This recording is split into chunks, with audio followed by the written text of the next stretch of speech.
Joining us now to break down how the vacancy could affect the upcoming election is author and columnist Tom Del Beccaro. So Tom, I think a big question that a lot of people have initially, it's not so much about who will fill this seat or necessarily what this will do for the election just yet, but I think a lot of people are wondering, who does the situation play to the advantage of politically, Joe Biden or President Trump?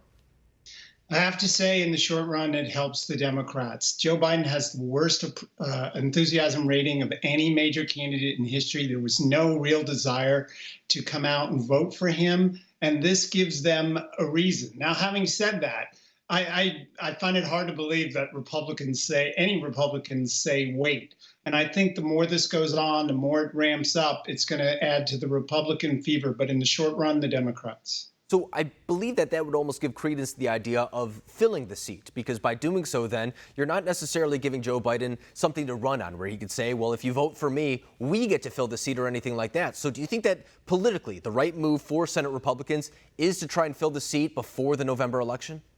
1,000%. There's no guarantees that Trump's going to win, and yet the Supreme Court seat would last for 30, 40 years, depending on who they pick. It would be a dereliction of duty on the Republicans' part if they don't go forward with this. And I think they should nominate Lagoa because she was just approved last year, 80-15, and the Democrats would be hard-pressed to go against her. And Tom, there are a lot of Senate Republicans who are in vulnerable reelection campaigns. Susan Collins is the one that comes to mind, Cory Gardner of Colorado as well. There's a couple of them right there. But I think back to the Kavanaugh confirmation hearing, and actually, even though that was a very adversarial dispute between the two parties, Republicans were able to build on their majority then. In fact, a lot of people saw the way that Democrats handled that situation and didn't necessarily like it. And so it did help Republicans build on the lead there. Is there any inference that this could do the same thing for Senate Republicans this time around? I agree with you, and thanks. You brought up an excellent point. They've already overreacted. The crowd sees them saying things like, oh, we're going to retaliate. We're going to pack the Supreme Court. They're acting too stridently. If I was in a private room with Gardner and Collins and Murkowski, okay, go ahead and say you think you should wait, but you're going to actually vote. And they will show up and vote. They could say we shouldn't be doing this, but ultimately they will vote. And I think that there is another possibility for these Senate Republicans, too, and it's the idea of abstaining from the vote as opposed to voting against perhaps one of the candidates or whoever is put on for the vacancy as well. So that way, I mean, sure, even if they abstain, it's not a vote for the candidate, but at least it's not a vote against them. Do you suspect that might be the case of maybe what some of these vulnerable Senate Republicans will do?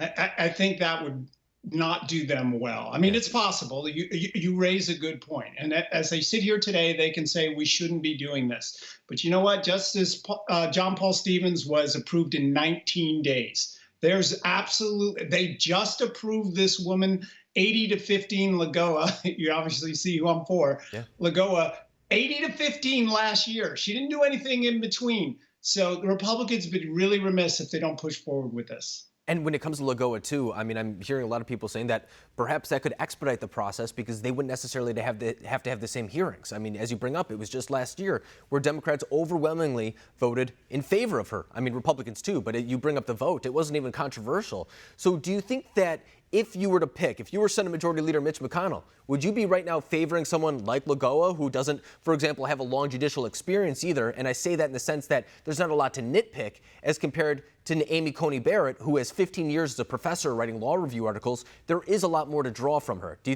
you think there's an easier path for either nominee?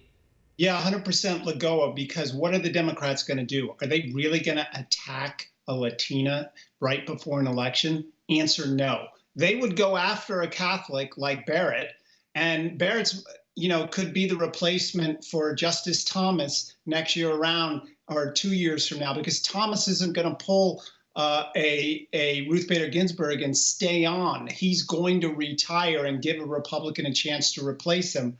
And so, look, Lagoa, because if they went after her, they'd lose the Latino vote for a decade. And things would flip because Latinos don't like that sort of thing. And not only the Latina vote, but the Florida Latina vote, which I think is even more important for this upcoming election as well, because what the Trump campaign has been successful at is painting the Democratic Party as this far left party. And that scares a lot of Hispanic voters in Florida who have escaped Cuba, for example, Venezuela, whatever it may be. And you brought up a very interesting point, and it's the idea that right now, Democrats are maybe overplaying their hand a little bit, saying if Republicans follow through on this, something they claim to be a constitutional crisis, then they want to stack the courts. They want to go even a step further. So do you think they are playing into that exact same hand, saying that the Democratic Party is going so far to the left, they want these transformative changes, that now they even want to stack the courts, something that many Americans find to be almost religious in some way? Yeah, it's been 140 years of the same number of nine. Yes, they would go way over the top. And this proves the point that I've been making all year long, is there's no center of gravity to the Democrat Party. You have AOC, you have Schumer, you have Pelosi. They keep trying to get who's the main speaker going on top, and they can't control themselves. They would pay a bitter penalty for that. Yeah, I mean, these next, 43 days are going to be absolutely ridiculous. Stay tuned. I mean, every single day there's going to be major developments. I'm hoping that whoever gets the nomination also kept calendars, because they're going to come at these nominees with everything they can to at least delay the process till after the election, if not outright just sabotage it altogether. But Tom Del Beccaro, I really appreciate you coming on the program tonight, breaking down this extremely important development. Thank you.